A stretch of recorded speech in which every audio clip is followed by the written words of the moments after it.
Hello, I'm Pastor Hilly. This coming Sunday is the 5th Sunday in Lent. And as this season draws to a close, I thought it would be a wonderful opportunity to reflect on this season, what it is, and what it means. Lent is the 40 days from Ash Wednesday to Maundy Thursday. Now, if you pull out your calendar and count those days, you will notice that that is actually 44 days. But what happens in this season is we do not count the Sundays. Those would be the 5 Sundays in Lent and the Sunday of Palm or Passion Sunday. The idea here is that Sunday is a festival and a time for celebration, even in the midst of a penitential season. Consider it like walking through a rainstorm and having an umbrella. It is still raining around you. You are in the storm. However, you are dry on those Sundays. So 44 minus 6 is 38. So how do we get back up to 40? Well, Maundy Thursday is one of the great 3 days. Maundy Thursday, Good Friday, and Holy Saturday.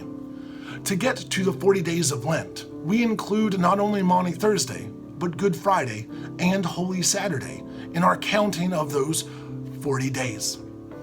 The tone of this season is a tone of reflection, penitence, longing, and fasting as we are on this journey of 40 days, like the 40 days that Jesus was tested in the wilderness, or the 40 years that the Israelites roamed in the desert. A question I get asked often is, do Lutherans fast for Lent? Well, some of them do, some of them don't. Some of them add a spiritual practice for those 40 days.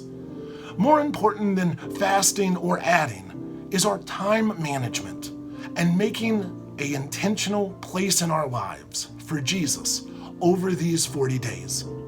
As I tell my mother all the time, nowhere in the Gospels does Jesus look at the disciples and say, you, Sharon, you need to give up chocolate and Diet Pepsi for 40 days. That's the most important thing. The most important thing is welcoming Christ into our hearts and into our lives with intentionality.